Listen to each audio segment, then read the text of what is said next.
Welcome back to another video. Today we're going to solve the find zombie sessions. That is a hard question from SQL series, and I already solved this question, but I thought we have to make a video for this question so that you have a clear idea like how we can optimize our query in very easy format. Okay, so this is a hard question, but the solution is very easy. And let's see what the question is. So we have a table app events, and like write a solution to find identify zombie sessions where user appear active but show abnormal behavior patterns. Okay, a session is considered a zombie session if it meet all the following criteria. Okay, so we have 4 criteria. So the session duration is more than 30 minutes. Okay, has at least 5 scroll events. The click to scroll ratio is less than 0.20, and no purchase were made during the session. Okay, and the order by is scroll count and descending, and the session ID is ascending order. Okay, so let's see the test case. We have event ID, user ID, event stamp, timestamp, event type, and the session ID with the event value.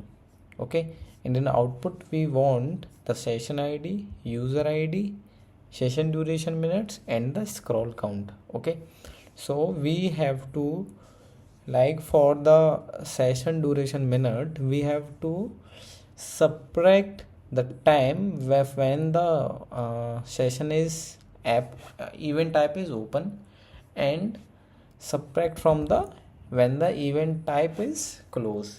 Okay, the app close. Okay, so understand the scenario. Like for this ID 201, our user open app at this time, okay, and close at this time. Okay, and during this session he or she only scroll the app or the content provided on the app, doesn't did any purchase something like this. Okay, so we have to find those session ID and the difference between the app open and app close.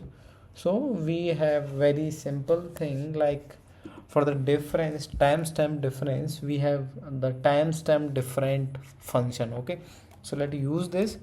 So select session ID comma user ID comma timestamp diff. Okay, and we have to get the minimum value when the event type is app open. Okay, so and we want the difference in minutes, so minute minimum, and the case is, so case when the event type is equal to app open. Okay, then we have to give the event timestamp with minimum value and end this. Okay, and here we have such thing, so we have to comma with the maximum value of case when the event type equal to the app close. Okay, then give the event timestamp. Okay, cool, and end this. Okay, so we have our timestamp difference based on minute when we have a case like the minute, the case where the app is open and the app is closed. Okay, so for this we have these value. Okay, and the timestamp for, okay, we have 1 2 3. Cool, perfect.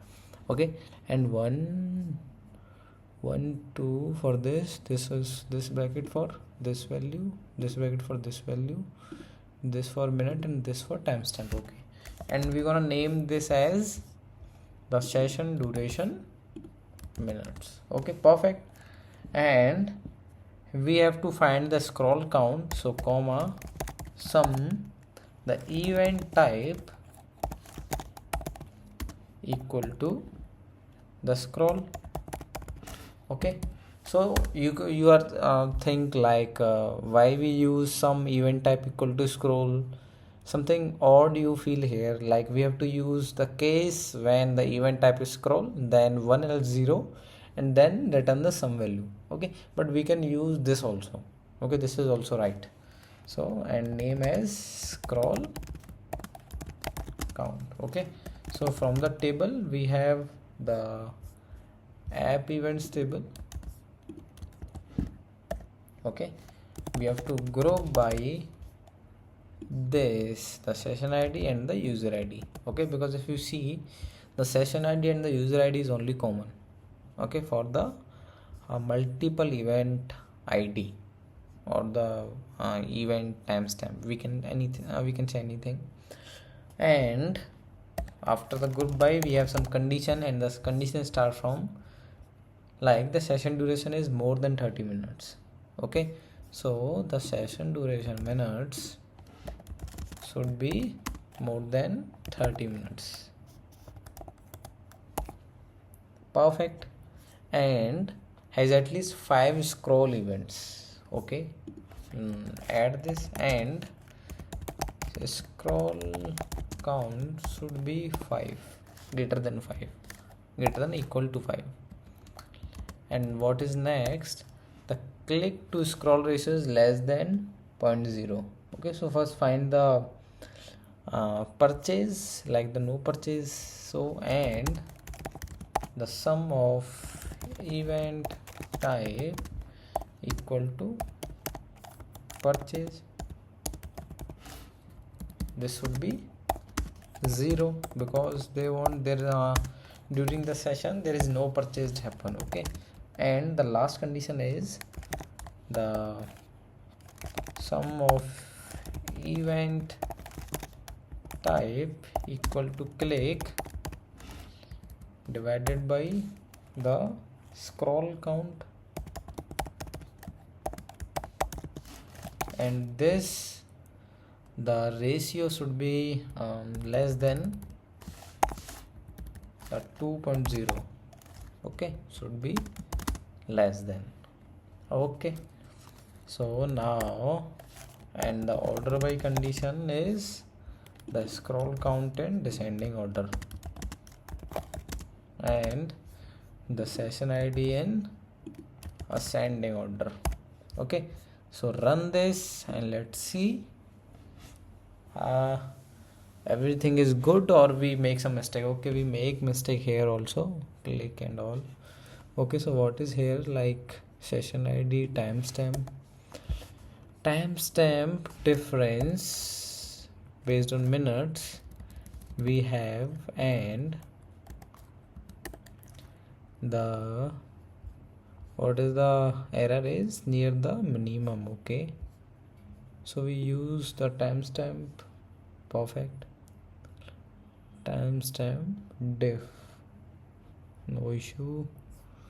Here also minimum, then comma, maximum value. Okay, then for this. Perfect.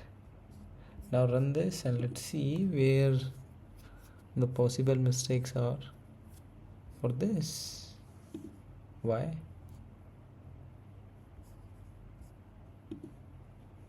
We are using the minute. Yeah.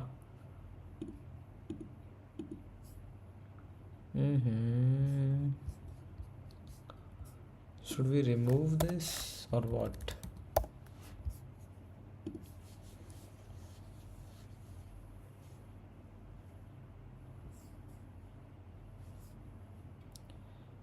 Minute case, minimum case, when the event type is equal to app open. The syntax check here. Okay, so while we using timestamp div, we have like the format and then comma, then the minimum value, then comma, then the maximum value. Okay, so now run this, and I think the syntax should be clear now. Yeah, perfect. And what we miss here, like for the value, it return two values. Okay, so we have to check the scroll count should be greater than 0 and greater than 5, equal to 5, and the greater than 30 purchase is equal to 0, and click. Yeah, now run this.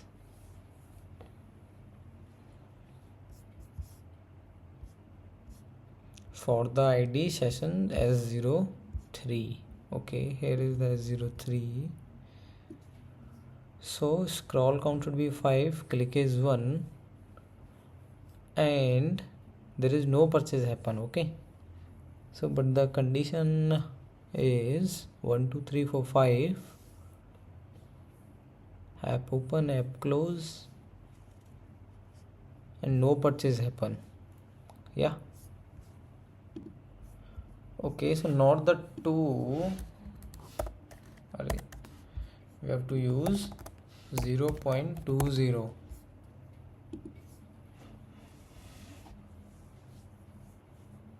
Perfect. Okay, so there is some slightly mistake we did, and I already submitted this, so no issue, but for your convenience we have to submit this again.